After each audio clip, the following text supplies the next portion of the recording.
Hello, everyone, and welcome to episode 8 of the Focus Stack podcast. And as we get started here, I just want to go through some of that YouTube housekeeping stuff. If you are watching on YouTube or Spotify, make sure you subscribe. We're also on Apple Podcasts as of a couple of weeks ago. So you can find the podcast there. The video podcasts are both on YouTube and on Spotify. And also, if you want to follow the podcast on Instagram, I will be posting some shorts and updates on different episodes so you can keep up to date on the types of shows that are coming up. And then also, if you are a photographer and you would like to be a guest on the show, there is a sign-up form on the description for the podcast, both on Instagram and on YouTube and the other sources as well. Just fill out that form with a link to your portfolio, and then I'll be in touch and we can set up a time for you to be on the show. So with all of that out of the way, I'm really excited to welcome photographer Michael Lichter to the show. Michael is a motorcycle culture photographer and got a long professional career as a professional photographer. So welcome to the show, Michael. Thanks for having me on, Jim. Yeah, so one of the things we always start out with is just kind of talking about how you got into photography. But what I'd like to do is throw your website up here so people can kind of get a sense of what type of work you make as you say that. So you add that to the show. There we go. Well, it's so interesting how different photographers came into photography. And listening to Jen Magnuson's podcast that you did and Rick Suter's, Jen having had a different career path, and she started much later in life, and Rick having a photographer for a mother. For me, it was very different. I think I considered myself creative as a kid. I don't think I ever thought of myself, but I was attracted to creative things. I did go to a summer camp once. It was an utter failure in the traditional summer camp sense. And then after that, went to art camps, which suited me much better. And that's actually where I pretty much started photography. I was in the darkroom at 5 years old with an uncle and absolutely fell in love with it right then. And then again, when I went away, I was 13, 14 years old. I was had a room of 4 guys above a darkroom, and I spent a lot of that summer in the darkroom and taking pictures. And then within a few months, I had a darkroom built of some used gear in the laundry room in the basement. And so that went on for many years. I graduated high school a little bit early, and I went to live on a photo farm called Pyron Workshops in Millerton, New York. And there were a dozen people. I was the kid on the block. Some of them were doing it for college credit or after college. So I was the young kid that they dragged around. There were only a dozen of us. There were 24/7 darkrooms were open. There were no classes. It was all just work with other people. We did critiques. That's all we did. And then from there, I'd actually thought about going to Brooks and considered it pretty seriously, which would have given me a very different career path. Pyron was much more art-oriented, and Brooks more commercial. But when I found out you had to cut your hair, and I had hair down to my way down below my shoulders at the time, I said, that's crazy. Not that Wait. So Brooks had told you had to cut your hair? Yes. So, wow. Yeah. And so I thought, any place that would demand something like that, I mean, I wouldn't have even minded cutting my hair. It became an issue that if that's how conservative they were, that they were making an issue of something like that, then I had no interest. And so I pulled the plug on that, ended up at a Pyron, and then ended up in college in Colorado. I came from New York, ended up in Boulder, Colorado, went to CU, and ended up in the art department. We really, without planning, it was just things happened. I started doing photography, but I did portfolio into the upper level, like the graduate level, senior level classes. So again, there was no teaching. It was all once a week critiques where you just get together and talk. And so that's my background with photography, getting into it. Mm-hmm. Oh, that's really interesting. So you went to an art camp really young. Huh? It was really cool. Yeah, it was. I mean, we did ceramics. I made cabinets in the wood shop, pottery, all sorts. I mean, it had everything: painting studios, dance, theater. it was not that far from New York. So it was sort of a summer stock type place where a lot of professionals got their summers off, and Uh-huh. they'd head up to the hills there. Oh, that sounds really cool. So how did you transition your interest in photography into motorcycles? Well, first it was I was still photographing for myself, and this was the around 1977, 78. I was shooting rodeos and kind of whatever I wanted. I'd done a lot of travel. I'd traveled in Asia as well and hitchhiked all through Europe and kind of hand to mouth, that kind of stuff for quite some time. Taking pictures, and a lot of people would say, like, oh, you need to go to some foreign culture to photograph. And so I started photographing around here, things that interested me. But it was, again, cultural based. I just enjoyed traveling around. I'd hitchhike for a while. I jumped trains. I kind of any mode of transportation. And then a friend of mine loaned me a bike, and I'd been on bikes younger, but it wasn't part of my upbringing. I mean, I certainly rode on friends' bikes, and they loaned them to you. You'd run through the mountain, through trails and mini bikes, things like that. And then a friend let me try his bike, and it happened to be a 1947 Harley Davidson Knucklehead chopper with 20-inch over long front end. I just fell in love with it instantly, and not long after, I had a small Honda 450. And about a year later, I got my Harley. But I was always photographing from the bike and attracted to going to events where where other bikers were. And so I started photographing that. And then things started coming together when a housemate who was a journalist saw some photos. Happened to be of Cheyenne Frontier Days, and said, "Hey, can I use them for something I want to write?" And then a few weeks later, he hands me Westward magazine. It was the cover of Westward. And I thought, well, that's pretty cool. And that was my first commercial endeavor. And then he asked about a couple more things. And I think I had about 4 covers in Westward before the 5th time when they gave me the back cover. I thought, well, what's wrong? How come it didn't make cover? And I didn't realize how hard it was. And then similarly with motorcycles, I sent some pictures at request. I met somebody and said, hey, can you send some pictures in to Easy Riders magazine? I sent 10 black and white prints. This is 1979. And they printed 3 of them. I didn't think much of it, never sent anything else. And then I meet them, same person, about half a year, 3/4 later. I said, why did I stop? And they encouraged me to send some more pictures in. And so within months, I was doing assignments for them: Kansas, Nebraska, Utah, Wyoming, surrounding states. And then in 1981, and by then I was already doing a lot of smaller stuff, and I did Sturgis. They assigned me a week long in Sturgis. I had something in Calgary, Canada, and they started flying me places like Florida. And one thing led to the next. I should explain that through that, they said if I could shoot bikes. And of course, I had no training, so it was all self-taught. So first they said, can I do color? And I said, absolutely. So I started putting Kodachrome in the camera. And then they said, can I shoot bikes? And I said, sure. I started doing. And then they said, well, if I could shoot bikes in a studio, they'd use a lot more of my work. Did the math, and we built a pole barn in the backyard where I am right now, 43 years later. And still in it. I mean, it's been developed a lot. We've added a kitchen, bathroom, office, and it's grown quite a bit. But this became the nerve center, so it paid for that very quickly. And then other people said, hey, you have a studio. Can you shoot this?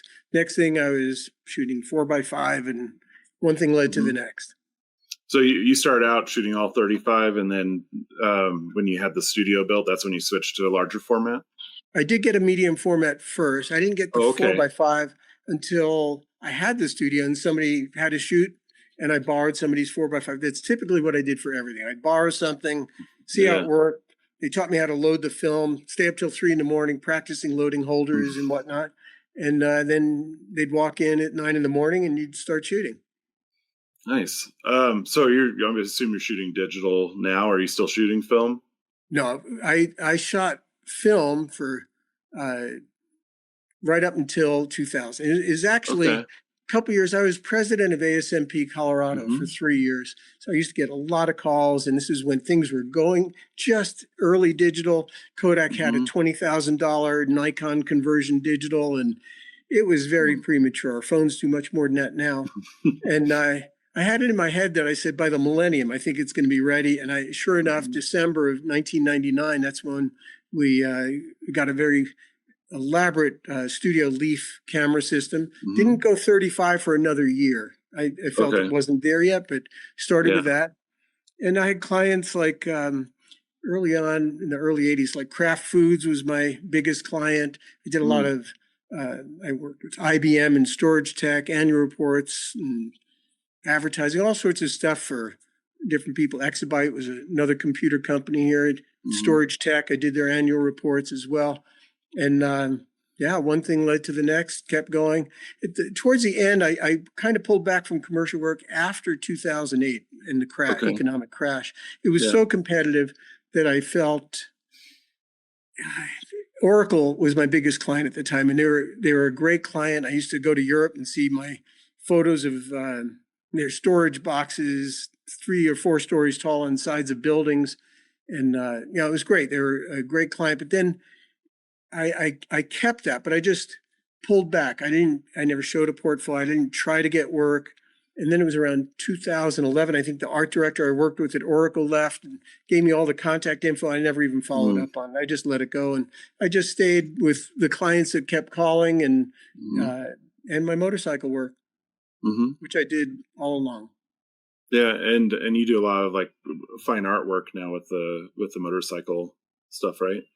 So what you see on the website that you're looking at now is from the limited edition section. I do exhibit those. So I have a big show coming up this summer that I'm getting ready for. There'll be about 85 frame prints. So, and I do exhibit that. Now, I was exhibiting in the 70s right through 81. And then I was getting disillusioned with the art world. I had an exhibition in Dublin, Ireland, that got boycotted by the League of Decency, believe it or not. Can you imagine these people outside picketing with their signs? Really? Picketing my show. Why is that? Can I ask I was details? shooting at that time it was bikers and rodeos combined, cowboys and bikers.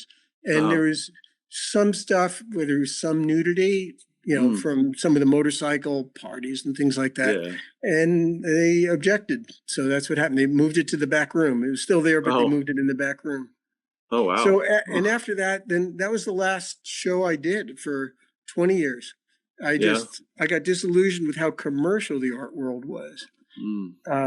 And so that's when I focused on my commercial work and kept doing the motorcycle work with magazines and whatnot. Just kept going all through it. And then I started showing again in 2000. Okay. Oh, great. Well, we're here looking at the limited edition section of your portfolio right now. Is there anywhere any images you'd like to take a look at? I think if you go to, let's start. I think there's one that says the 70s, right? Yeah. Yep. I'll go to that. Yeah. Since that's some of the older work that's on there, there's not much. And part of the problem is that a lot of my work, or I should say the majority of my work, is still in filing cabinets at Easy Riders magazine. Oh, okay. Been there for 40 years. The 20 years of film is basically there. And they've invited me to come out and start going through and pulling what I want. I just have to get out to California to do that. And that's going to be definitely a week-long project just to pull things out. Yeah, so they just have it in like flat files there? They're in 4-drawer filing cabinets. Oh, okay. Oh, yeah. Well, I mean, you're talking about slides, negatives. Oh, yeah. Okay. Contact sheets, whatnot. Okay. So, I've pulled some things out over the years. So these are some things I happen to have. If you click on any of these, you can see, some of the earlier stuff. If you advance through to, there's a shot there that I mentioned. Now, some of these are from City Park in Sturgis in 1979. And that's when I rode my bike up. I was really on my own and just shooting.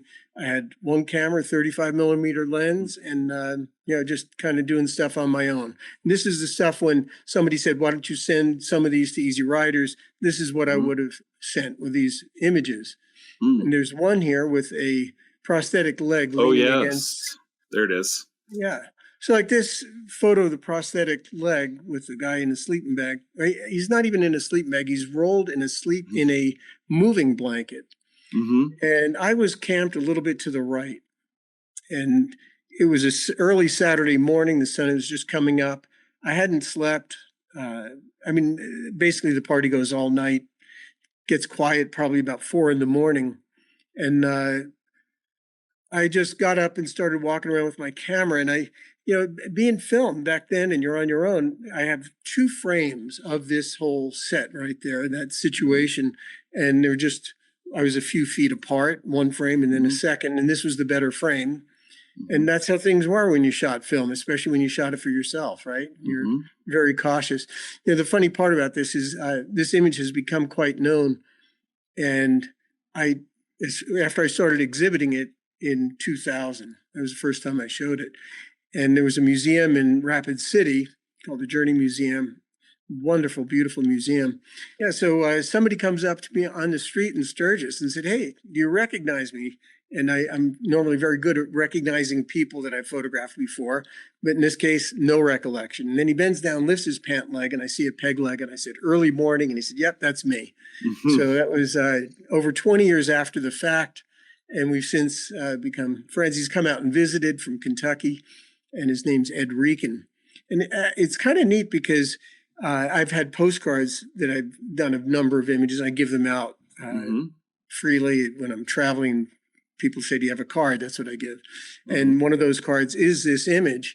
And so I've given Ed a stack of these and he gives them out. And I was at one event where I was a judge and I was up on stage. They were interviewing me. And I said, "Gee, I want to bring somebody up." And it was Ed. He was in the audience there.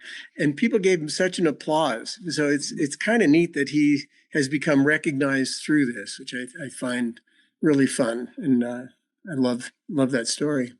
Yeah, actually, you gave me one of these postcards when we met the first time at the Colorado Photographic Art Center. There you go. And yeah, I remember you handed me 2. I took one for the school and one for me, and I had this one because it was actually that's the year I was born. So cool. I thought that was cool. So. Very cool. Let's back up and look at a couple other black and whites there. Yeah, it's still in the 70s? Yeah, just stay there for a minute. I think I'd call that Choppers on Junction in Maine. Yeah, I think one thing that's kind of cool, and it's just, people come up to me about my work. It's been out for a long time. And they say, "How did you do this? How'd you get there?" It's really, for younger photographers, it's hard because you got to start somewhere. But this is 79, before I was selling any motorcycle magazines. In August of 79. Now I'd started doing some commercial work and I'd done quite a bit for Westward. I mentioned at the time in some other magazines, but you got to start somewhere. And so this is early, but what's really cool is that to me, my photography of this culture represents the history of the US in the same time. It's 46 years now since that photo was taken. And, I'm coming up on 50, not too far off, it'd be half a century. But in many respects, it represents the history of the country through a microcosm, through a subculture. And then you look at things like this, and there's little things, whether it's the cars that are in the upper left, the style of the bikes, what people are wearing. That building was a barbershop for years, and Sturgis has changed so much. Everything's been sold and taken over by motorcycle enterprises. That one happens to be a t-shirt shop that built like a 3-story building with apartments on top for themselves. And it's all geared that way. And that old town feeling of Sturgis is not really there anymore. It's been changed so much. But I do think that's a wonderful thing about photography. If you keep going, it becomes historical. If you go to, let's go back to the 70s there. Let's see what we got. That next photo, the bobber at the bar and grill. It's funny because this was photographed again in 1979. I call it bobber at the bar and grill. Bobber is the style of motorcycle, but it's really what the World War II vets, when they came back from the war, these guys are fighter pilots. And I mean, they just had they weren't ready for a sedentary life, that probably suffering from PTSD and all this other stuff, that what are they going to do? And a lot of them turned to motorcycles. And then they'd strip the fenders off them on the weekend and they'd go race through a field. They called them field meets. And which is really, when you think of the movie The Wild Ones, which was based on an incident in Hollister, California. It actually was a photograph that appeared in Life magazine of a guy leaning back on a bike very similar to this.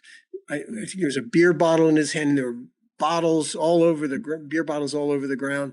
As it turns out, that was somewhat set up. Apparently, the photographer put extra bottles in there and kind of dramatized the situation.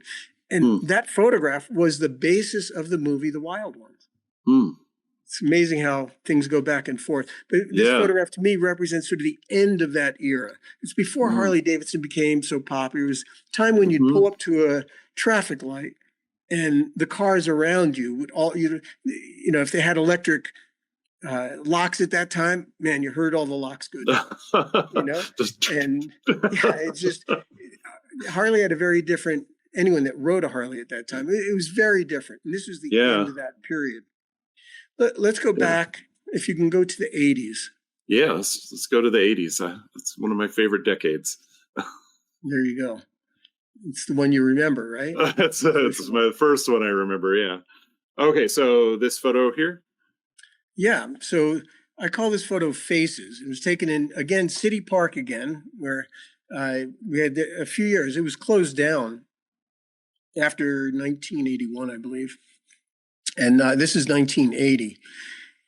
And what's interesting is, if you think about it, this was photographed in August of 1980. And this is in the middle of the Iran hostage situation. So at the time, we were going through gas shortages, gas lines. People were pretty upset. And you could see there the one T-shirt that says Iran.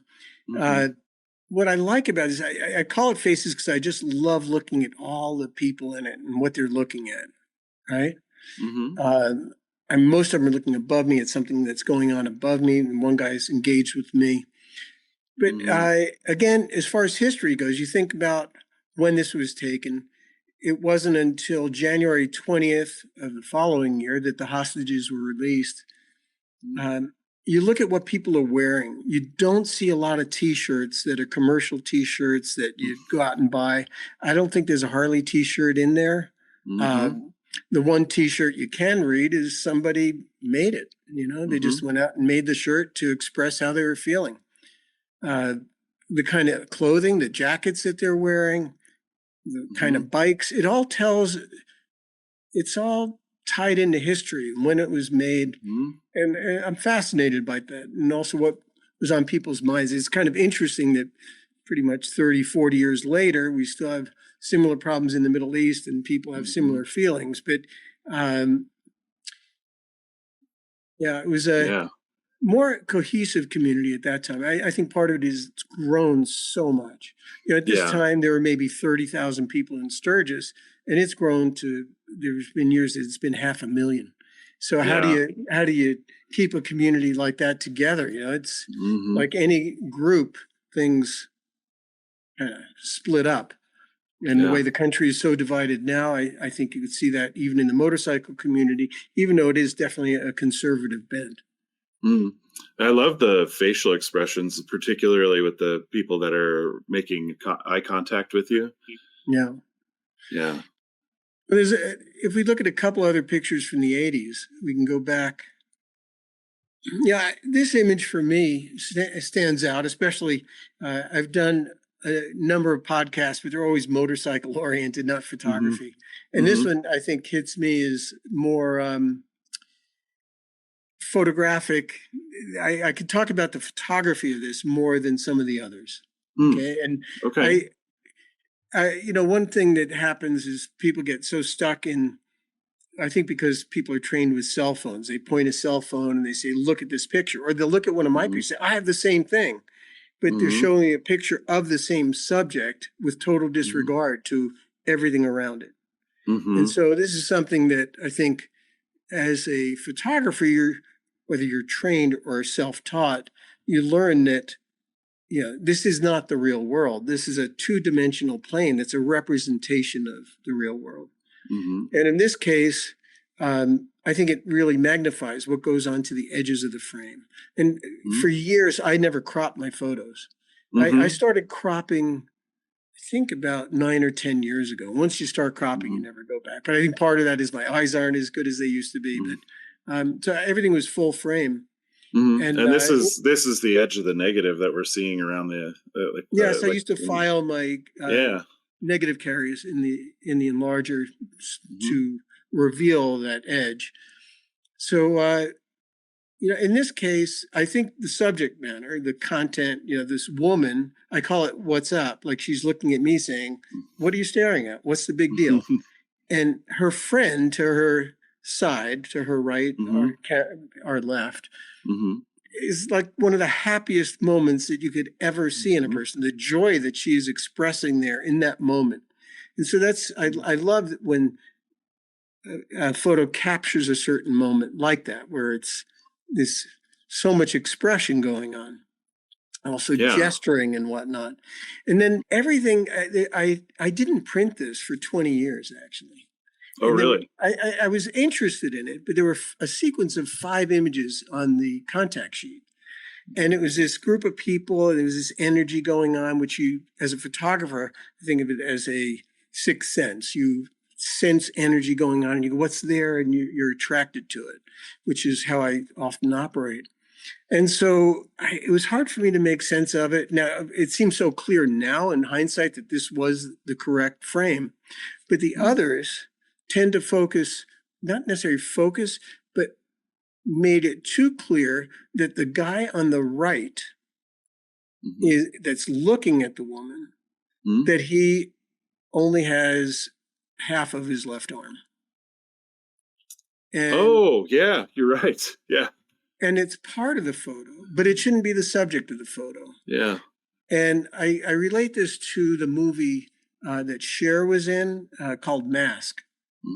And in that movie, her son, who's very, had a lot of problems and very disfigured and very uncomfortable with himself being out in the world. And then there's this biker club that comes in, she's friends with them. And basically they treat this kid like any other kid. It's just like, hey, stop feeling sorry for yourself, get out there and just do it. Right. And in a similar way, I thought the photos that showed the arm too much made it too much about that. Whereas this, it's part of the picture, but it isn't the picture. And that's how I say that everything has to be to the edges. I love the guy in the upper right. It's almost like Alfred Hitchcock, who always did a cameo in his film. Somewhere he put his head in there. And it's this guy and it's a stoner. He's like stoned out of his mind with the mirrored glasses, just dipping his head in. And everything leads you to the center. Yeah, I love the way that there's this like frame of faces and guys around these two women. Yeah, and again, it also about time. You see that, I think it says Hornblower or something on the guy's T-shirt. Somebody'd wear a T-shirt because their boss gave them one. It's where they work. But it wasn't like you went out and buy them. I remember when they started selling Harley T-shirts. It's like, why should I buy one? I mean, you should be giving it to me. If I'm advertising you, why should I pay you for this shirt, right? And that's how things were back then. Anyway, but I like this in terms of the two-dimensionality of this image. Yeah, it's a great image. All right, so we're going to go to the 90s next. Do you click on that one? Yeah, so I'm on stage. In this case, I'm on stage over bands, but this is supposedly a wet T-shirt contest. It looks like a lot more. And again, I oftentimes don't want to focus. There's probably hundreds of cameras pointed at that subject from the front. And to me, I think it's a better story to see what's behind the scenes. A lot of times I include the photographers in my photos, other people that are photographing something that's going on. But I call this drummer's view because in the 70s, when I was not yet professional photographer, I was working in a restaurant, I was in a jazz band, doing whatever I did. But I was a drummer for years, and I finally, unfortunately, gave up the drumming. I gave up the band because I just couldn't do both. So this was my homage to my drumming past. I call it drummer's view. So you weren't drumming in this situation, though. You I were was not. shooting. I was just Yeah. on stage. Yeah, I photographed so many bands. I think I could probably put a portfolio together as a band photographer of, Aeros on stage with, I don't know, so many famous musicians, but it's not what I do. It's just part of what I do. It's, it's where you end up. All right. So let's look at this image here. Maybe I'll shrink it down a little. There we go.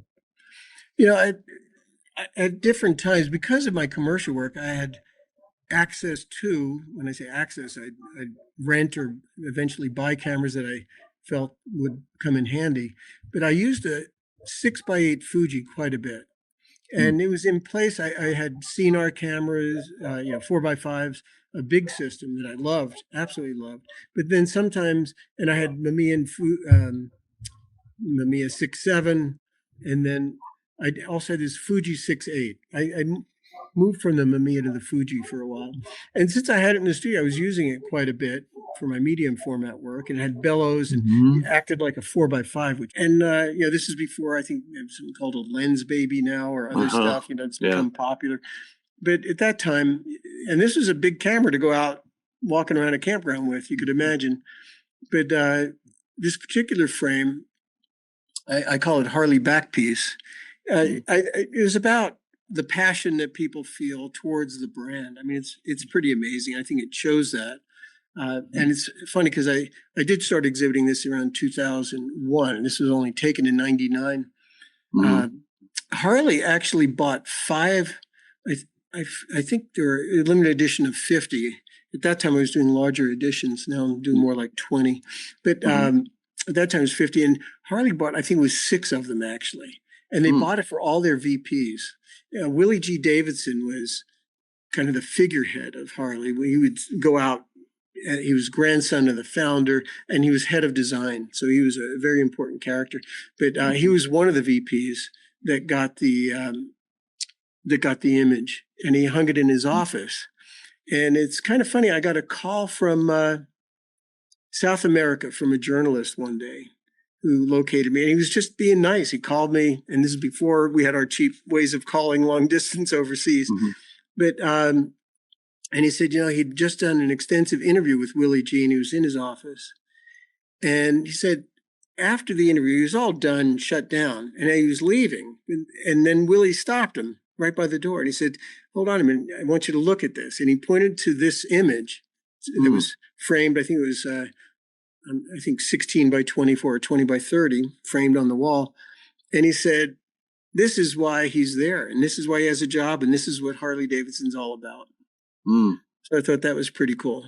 Yeah, and this is probably the highest dedication to the brand you could demonstrate. Yeah. That camera with the bellows does. I mean, that's cool. It's doing that sort of like tilt shift sort of effect. Yeah, so I was using a tilt on this so that the bottom and top were soft. You're focused on the tattoo, basically. Yeah. But then other things come in, like strangely enough, a bike in the background is sharp, right? Yeah. Yeah. Great image. And the next photo is also one that was with the 6x8.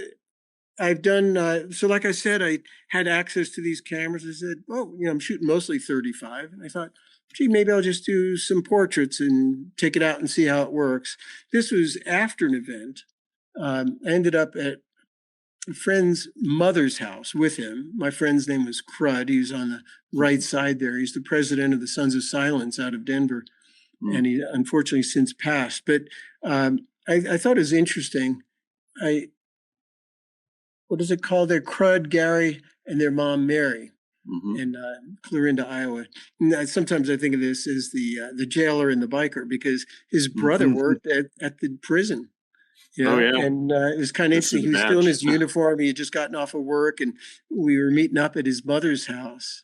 And just there's something I love about it. The mother's so proud, and these 2 sons from such different looks and whatnot. Yeah, that's fun. And they both have their arm around her too, like kind of like Crisscross, Yeah. it looks like. Yeah. Yep. Nice. So again, part of my experimentation, and they'd become serious. I was out with the Holga as well, in the spirit of trying things out just to see how they'd look, right? That which is, I think, a big part of why I take pictures. I take a photograph to see how it will look as a photograph, and I spend a lot of time looking at my own. But then in that same spirit, for a while I took a Holga out with me. I call this one Bike Across the Plains. But there's something about it that reminds me of Stonehenge. Something ancient about it with the shape of the shadow and the plains. And of course, that's the interstate underneath us there. And I love the glistening look. I've always been attracted to the West ever since I came out from New York. I've loved it. Robert Adams was a inspiration to me. I had been familiar with his work. He did a solo exhibition at the Museum of Modern Art when I was 14 years old. And we were members of the museum. So we would get these catalogs, maybe 4 a year or something. And one of them was the Robert Adams catalog to go with the exhibition.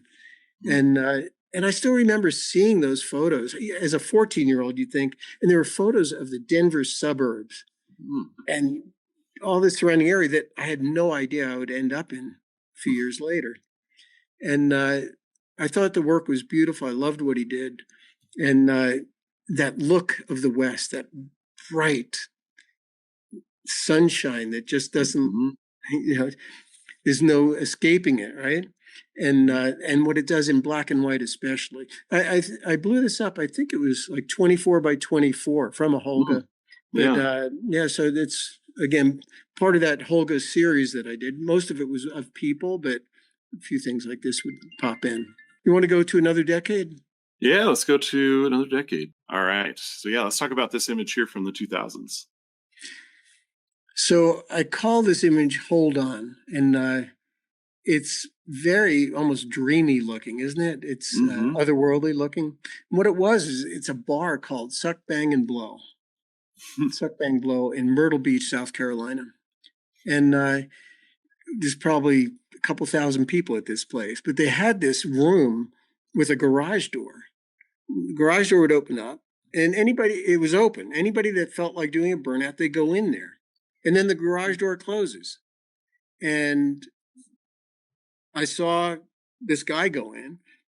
And then the next thing, as he's rolling the bike by, there's some spring breakers, I guess. These girls were there. And she's laughing. He's going, come on, hop on, hop on. So this girl jumps in his lap. And the great thing is I found out afterwards that she'd never been on a motorcycle of any kind before in her life. So this was her first experience on a bike. And it happened to be in this, like a garage, and it's closed and it just fills with smoke. But I love how, again, if you can have that moment, whether you want to call it a decisive moment or whatever it is, but a moment that captures the spirit of something, which I think this does. She is in, I think it's fear, excitement, joy, everything all wrapped up. And then she's like grabbing his butt because she's just clenched in, I think, from fear again, right? And she's trying not to spill her beer, too, it looks like. Exactly. And again, thinking about the edges, I always like, there's this figure that looks like a Norse, a Viking or something up in the upper left. And in the right, there's a piece of a motorcycle coming in. So it really doesn't tell you very much. I think it poses more questions than answers if you just look at it. But, a funny aside to this story is after I was done, I was late meeting some people for dinner. And I always, when people say, what time for dinner? I always say dark 30 because don't expect me to stop shooting when it's still light out, right? Yeah. And this one I was a little bit later because I was indoors. So I'm meeting a group of people, and they're in a crowded restaurant. And I'm walking through the restaurant, and people are looking at me for some reason. And then I find the table of 8 or whatever it was, and they welcome me in. They go, what happened to you? And I hadn't realized it. It was as if I was in blackface. Oh, I was covered, the rubber. Yeah. I was black, and I didn't even know it. And I was so rushed to get there. I didn't look at anything. Was it a And nice place? yeah, it was a decent place. I ended up going to the bathroom. I don't know how long I was in there trying to soap it off of my hands and my face. It was unbelievable.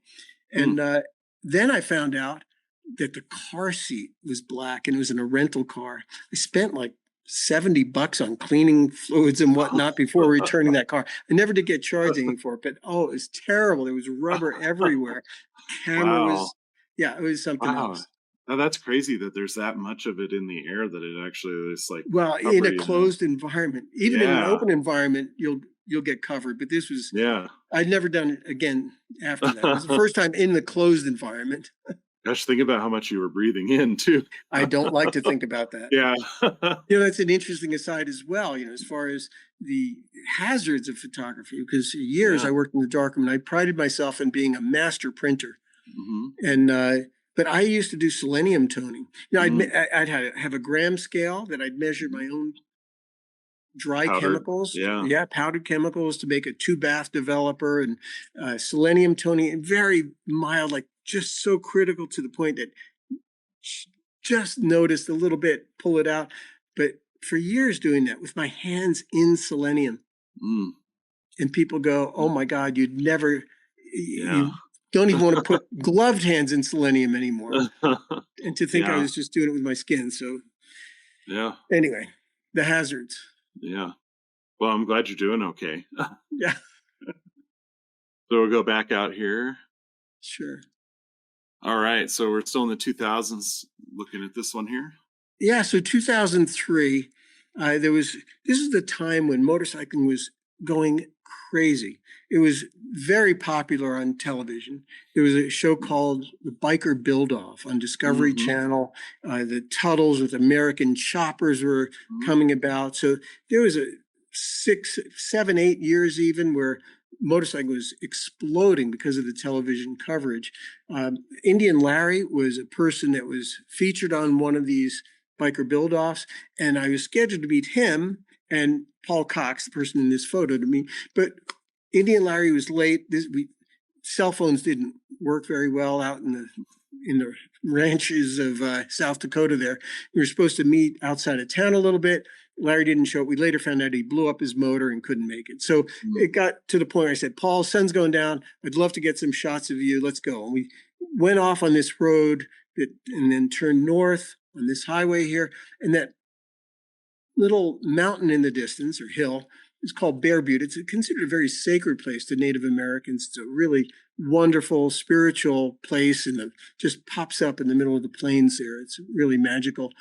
And Paul worked with Larry, who died exactly a year later, August of the following year, falling off a bike while he was standing on it, doing his little Arab acrobatic thing.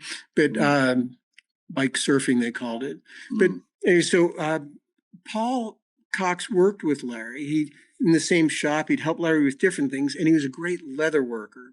And so he made all of Larry's seats in particular. He was known for that leather work. He's gone on to become quite famous in his own right. He's well known for his custom knives that he makes for the most noted chefs in the world. He makes custom knives for. He makes custom bikes. He does his leather work. He is truly a Renaissance guy. He's a wonderful person. And but this is 22 years ago. And so here he is on this bike that he called the Berserker. And I'd never liked bikes. I shouldn't say never. I would look at them, but it was hard for me to like a bike that mixed mediums that I didn't think fit. Like wood on a bike just didn't work for me. Now, I have since seen some wood on bikes that I think are beautiful. So there are exceptions. And I've seen plenty of bikes covered in leather and they just didn't work. But this bike, it had all the right ingredients. It worked. Yeah. It looks like a dragon.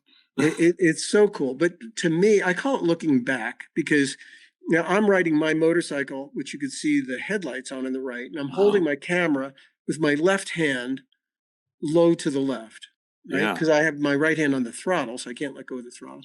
Right. So doing that, and then Paul's looking back at me, which hence the title, but I consider it looking back in many other ways. So to me, Paul what's the attraction of motorcycles? Guys love bikes. And what's that all about? And a lot of it has to do with this tradition or heritage. You think of outlaws and bikers and just outcasts in many ways, right?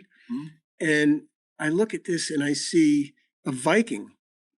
I see he's got all this brass on him and covered in leather and the leather vest and his bare arms and aggressively going down the highway there.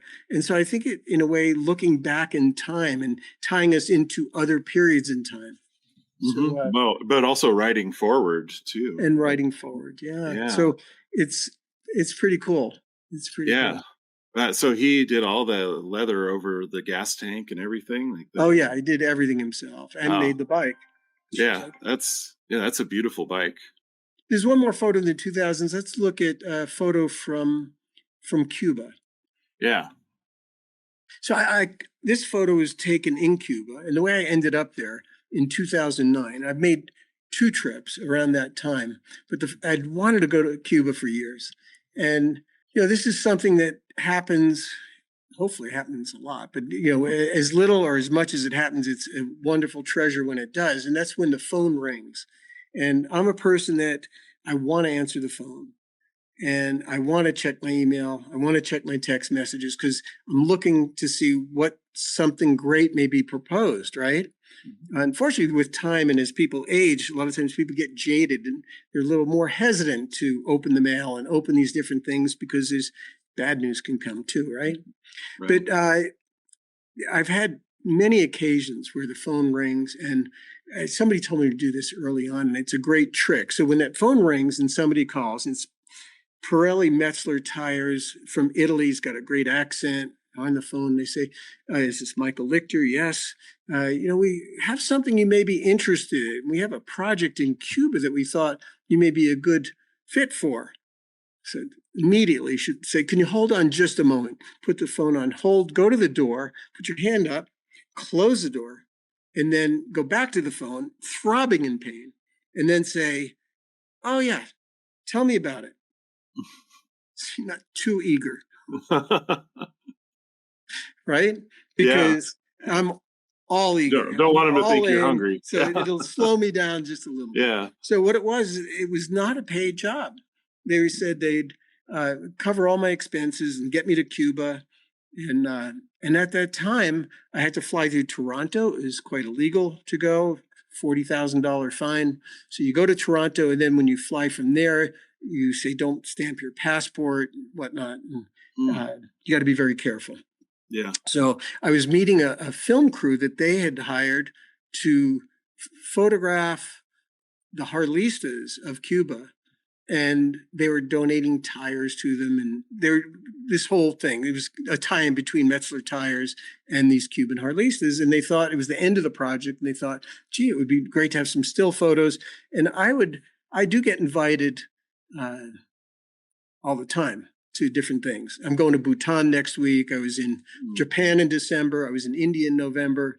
I typically go to Italy every November. I was in Italy last September. If I'm invited somewhere, it's like, why not?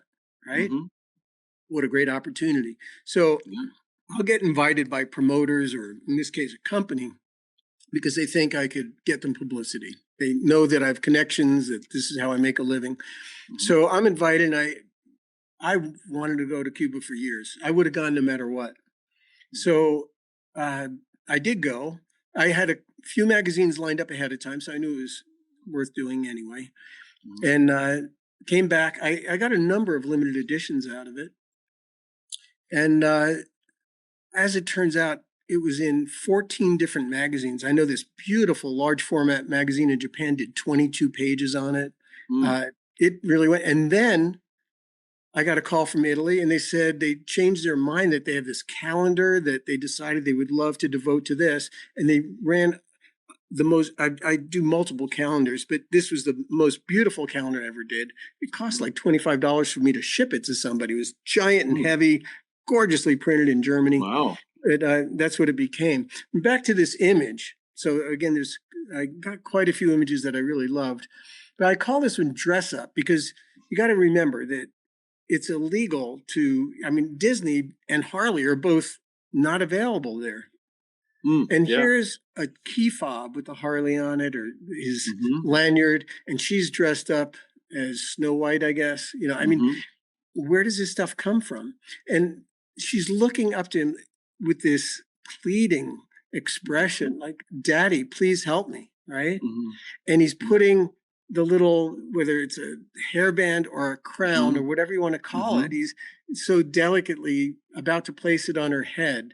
And so this young, gentle, soft-looking girl, and then the biker, with all his Mm-hmm. accoutrements, bending down, the biker dad to do it. There's another aside to this backstory that I find fascinating, is that this guy, Harley, they're only from the 50s. They're all old used bikes that they've kept going. There aren't that many, and they're very expensive. And this guy had a little Japanese bike, but he hung around with the Harleys that did ride the Harleys, and he really wanted one. And he had these accoutrements, the Mm-hmm. key fob and the lanyard and whatnot, and the patches. Mm-hmm. So the dress up went not only to her, but to him as well. Yeah. So what's the motorcycle culture like in Cuba? Is it? I know that It's there's a car culture, but it's motorcycles too. the motorcycle culture is very similar to the car culture, because they're all these old cars from the 50s, the old bikes Yeah. from the 50s, and they got to keep them going. If you go back Mm-hmm. into the 2000s, there's an image I could show you which Sure. demonstrates that. It's a pair of hands. Pair So of hands. yes, this image also from Cuba, to me, tells the story of the Harleys a little better, in that it's just this guy's hands. And believe his name was Sabrino. And it's a piece out of the bottom end of a panhead Harley Davidson. And so he's pulled it out, this gear, and it's probably been out half a dozen times since 1950. You can't buy a new one. Here, they would never think of it. They throw it away and you order a new one, you have one on your Mm-hmm. shelf. But there, they have to recondition every little part and remake it. And Wow. so that's what he was doing here. But I love, you look at the nails and his fingers, Yeah. and so I call it working hands. I remember I had a show in Virginia once, and I was giving a talk, and somebody comes up to me and they just love this image, and they said how it reminded her of her brother that worked in the mines, and it's just Mm. sort of representative, somebody that works with their hands and works hard. Yeah, just the sheen of the oil and everything, and the way that the tips of the fingers are kind of calloused there. Yeah. Great. You want to go to another decade? I think we could do another decade real quick. All right, so this is the 2010s. Yeah. So here we are in the 2010s now. And things are changing. It's been quite a few years I've been photographing motorcycles, and things change also, like cameras, digital and whatnot. And I never considered myself a sports photographer much, but I think digital has made that a little easier. This is a place where it's up in South Dakota, and there's a friend of mine named Billy Lane. He's quite known, famous in his own right. He's been on multiple Discovery Channel shows and has a huge following. We had done a book together. I'd photographed his very first bikes in magazines around 2001 and sort of picked him out. And he went on from there. I photographed many of his bikes and went on to become Builder of the Year and all sorts of stuff. Unfortunately, had some problems and ended up in prison for about 5 years. This is after he got out, maybe 3 years after he got out, and he started a series working with these old bikes. They're called board track racers, and they're called board track because originally they raced on wooden boards. Tracks were made of wood, and the tracks were 1 to 2 miles long. Wow. Made of wood and wide enough that you'd have 4 or 5 cars abreast that could be on this track. That's how much wood they used. And they did board track motorcycle racing. That's exactly what the bikes look like. And he's trying to revive this, not on the wood anymore. This was dirt that day. And what I love about this is Billy just went out. It was towards the end of the day. I asked him, "Hey, Billy, how about doing a few laps?" Because everybody was gone. And he looked so joyful The Mm-hmm. expression on his face was so in the moment. I think that's what I'm attracted to in life in general, in photography, is people being in the moment. They're Yeah. so they're in tune with what they're doing and loving what they're doing, whether it's working, playing, writing, whatever it is.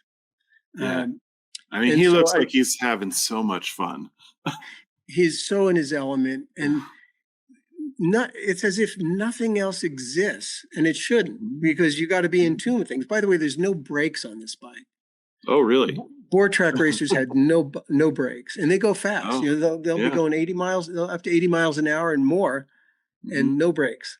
Wow. So yeah, and he's having fun there. And if you very quickly, we could go to that one photo where I have a portrait of him actually taken in prison.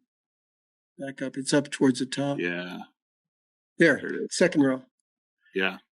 You know, I look at the picture of him on the racetrack there and the joy that he felt, and to me, contrasted with this, I've actually exhibited these two images next to each other in a show, and the contrast there of I got permission from the warden.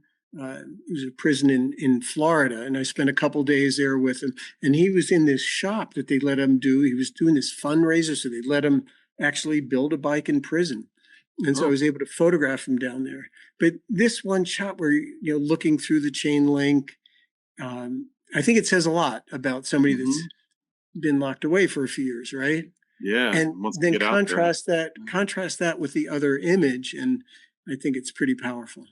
Yeah, it's like here he's just like longing for the road, or to get back out there. Yeah.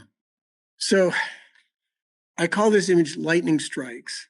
And since it was taken in 2013, it's people have said, "Oh, did you have one of those triggers?" And I never even knew that stuff existed. Apparently, you can get a trigger that sets your camera off when the lightning goes off, which I didn't know about.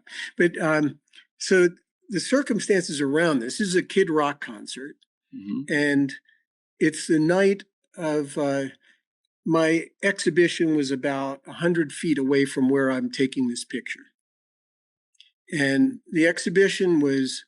It was called Ton Up. It was about cafe racers. I should mention that for 22 years, I curated an exhibition where I'd only show my work every 5 years on the big anniversary years. And I'd invite other artists. It was a 7,000 square foot gallery that they built for me in South Dakota that's only used once a year. And I had a themed exhibition. So this particular year, everybody said it would never work. How could you do a whole exhibition on bikes that are mostly metric bikes, not Harley Davidsons, to this crowd? It was one of the more successful ones. It became a beautiful coffee table book that was actually republished in German and another edition in French. So it actually did very well. But so every year I would have a big industry party that became quite an event. It'd be close to 600 people, which is not easy to get 600 industry people that are somewhere to come together, especially in a place like this spread out. And so the party was finished and the concert was going on. And I had developed this terrible cold, and it's even more complicated. My father had died 2 days before. And so I had actually flown back to Colorado for a few days. I had to set up the exhibit back and forth. He'd passed. I came up. I had this terrible cold, and I had two assistants with me because I do a lot of. I have a studio set up. I'm shooting bikes. It's a huge deal for 10 days what I have going on. So one of my assistants has readily pointed out that she's right next to the stage because I've blown this up big, and you can actually pick your stuff out. Where can you see a crowd like this lit with a flash? I mean, the opportunity is unbelievable. So there was a zip line tower that wasn't used, and I climbed up in it, and I knew I wasn't supposed to. And I was there for less than 2 minutes before a security guy grabbed me and basically shoved me back down the ladder. And in that time, it was starting to rain.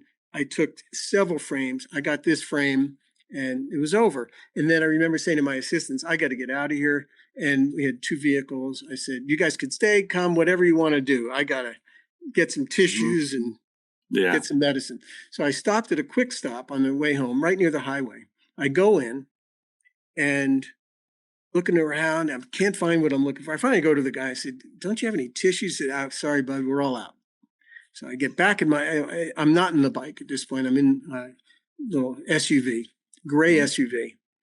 And I go about a block away, which is how far the interstate was. And I'm just almost underneath the interstate, going under it, when lights come on and I'm surrounded.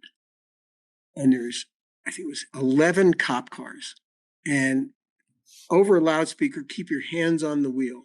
It's like, and I'm on with my daughter. It's like, and like finally I said, Kira, I think I got to go.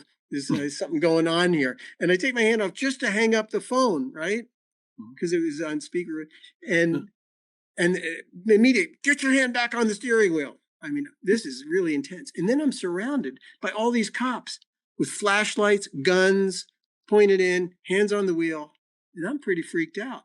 It was like that for about 10 minutes when they finally said, get out of the car. And then they had me get in a police car and then check more things. And then they finally let me go. It was a sting operation that I wrecked. They were looking for some trafficker or something like that in a gray SUV with Colorado plates in that store. And that's after this photo. So when I see this photo, I think of many things. Yeah. It's kind of funny, and there's a guy I could have called who's a federal agent that I could have called, but I just didn't even think of it. He's on a task force. I could have said, hey, Bob, what are your buddies doing here? Or at least use his name. I didn't even think of it. So that was that. But then a couple years later, when I did have my big exhibition in 2015, and so I had this photo hanging quite large. It was it was bigger. It was, I think it was, I'm not sure if it was 30 by 40 inches. And it was hanging near this, not the main door, but there was a back door that we used to go out. And this is Friday night when I'm setting it up, setting up. Now I had a lighting crew because we have, there's 38 tall pedestals with custom bikes on them and theater lighting. 2 theater lights on each. I had a lighting person that I'd have to supervise how I want the lights. I had 105 framed photos on the wall. And we have labels on everything. We're just doing the finishing touches. It's about after 1 a.m. I'd been shooting bikes in my studio that's there as well. And so my assistants are exhausted. We're heading out the back door and we're just about out. And I say, wait a minute. Stop. I got an idea. And they go, what the hell? It's time to go to bed. I go, no, there's one thing we got to do. I had a magnifying glass with me, and I knew there was some chain in the back, some little chain. And so I said, I got an idea. And there was a drill we found. We drilled a hole in it, put the chain through it, and we hung the magnifying glass under this photo. Oh, nice. And for the week that this was hanging, and especially at the party where there's 600 people, everybody came through and lifted that magnifying glass to find themselves and their friends in the photo. Yeah. It was really cool. That is cool. I can imagine walking in there and just, even if I didn't know anybody there, just looking to see people having fun at the concert. Yeah. Actually, this image has been since printed 20 feet wide and is hanging permanently from the ceiling of that gallery. Oh, wow. They sort of have it as a signature image. 20 feet? So like vinyl or something? Yeah. Or I don't know what it was printed on, but it was done on panels, on 3 panels that are welded together, the 3 welded frames, and then those are bolted together. And very cool. You want to go one more decade or? Oh, yeah, we can. Yeah. I call this photo time travel because to me, it's suggestive of no particular time. I mean, it could be any time. And I love the light at the end of the tunnel and traveling through the tunnel. I use a gyroscope quite a bit. I've used it for probably 25 or more years, probably at least 25 years. And for this shoot, it's something called a motorcycle cannonball. And it was a coast-to-coast journey of antique bikes. And this was in 2014.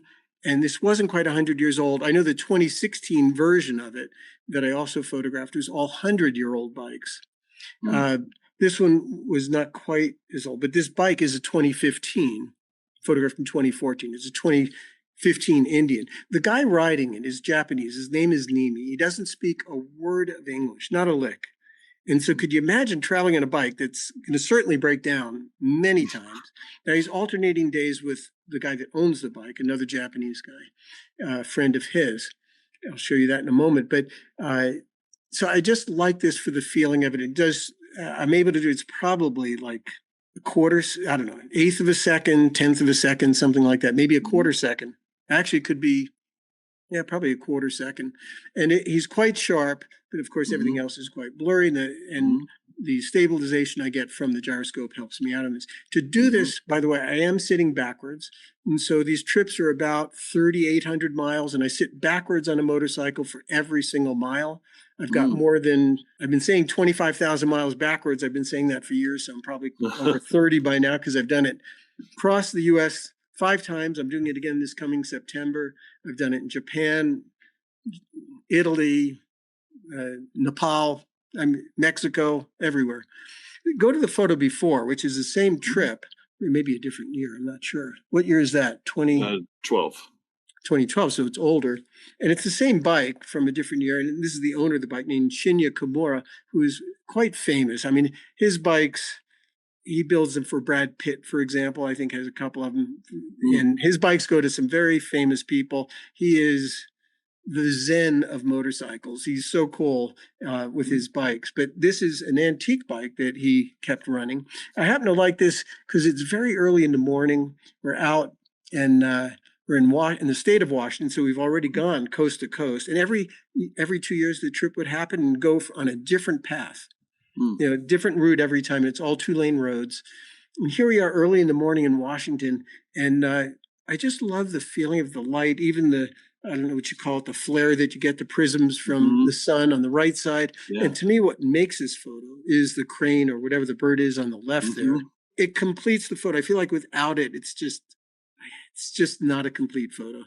Yeah, I'm originally from Washington State, and this looks very like a familiar scene. Yeah. Very cool. Yeah. Okay. Great. Well, I'm going to go ahead and stop the screen share and just go to this right here. So as we wrap up, one of the things I like to ask people is if they have any advice for up and coming photographers. Any advice you want to impart? Wow. You know, the design school in Denver used to send up interns to work with me, which was fine. I always thought it was a little wrong that they waited till so late in their education, because I think that interning should be done, if not the first semester, the second semester, because too many of them would say they had no idea it was so much work, that it was so hard, that it was so involved, and they weren't getting a real sense of things. So I think interning is great. I think it should be done quick. Another thing, one intern came in once with a business plan, and we chatted, and it was the first day, and they said they'd really hope I could take some time and look at their business plan. I said, there's 2 options, I see. So I look at it, you have 2 choices. There's a garbage pail there, you could drop it in there, or you can go to your car and preserve it for the future for yourself. He chose the latter. But, you know, for me, it's been about saying yes. Just, I have not had very strong plans as to a career. There's someone like Rick Souders he interviewed. I thought his path was so much more clear. You know, he went to school for it at a fabulous school. Like, I'm jealous. I would have loved to have gone to Art Center. And I think schooling is wonderful. And then he went on to work as a studio manager. And then he got a job at Coors. And this path was very linear. And my path, I guess you could say it's linear because one thing followed the next, but it wasn't linear in the sense that it wasn't a very clear train track. It was more like a narrow gauge that had very steep way to go and sharp turns. But those turns were decided just by life as it appeared. You know, an opportunity would come up and they'd say, can you do it? And the answer was yes. I may have been up all night, hopefully just till 3 or 4 in the morning, trying to figure something out. But when a client walked into the studio, the place was spotless, the bagels were out, the coffee was made, the set was lit, ready to start, right? Yeah. But I just say, follow your passion, follow what feels right. And when those calls happen and people ask for opportunities, why not? Why Yeah, not see what it's about? So yeah, that's, totally. yeah. Well, I think that's great advice. Thank you so much for sharing all the stories and your amazing work, and I really appreciate you making time to be on the show. Sure. No Um, problem. and so you have a show coming up, right? I have an exhibit in the summer in August, so that'll be. I'm actually in a new gallery right now that Okay. it looks like a New York, LA gallery up in South Dakota, and Okay. it's gorgeous. So I'm doing that. I have my trip to Bhutan next week. Mhm. Then I've like a week or 10 days in Tennessee for a shoot, and then right after that, Portland, Oregon, Mm. uh, California, just whatever Okay. comes up. Like I got an email yesterday saying, "Hey, would you like to come to Denmark?" So it's like, hey, Okay. why not? So, so if the viewers want to follow you on all these, you post on your Instagram and keep I up on your do. I'm website. not so good at Instagram, and the website goes back only till 2014. And Hmm. I would love to work my way back, but I got to catch up. Even the last Hmm. year or two, I'm still behind. And someday, when there's more time and I'm retired, God Hmm. knows that'll never happen. I'll start working my way back, and maybe even start scanning old stuff. Great. Well, thanks again. And to everybody watching, thanks for watching the show, and we'll see you on the next episode. Thank you, Jim, and best of luck with this new venture. Oh, thank you. Thank you so much.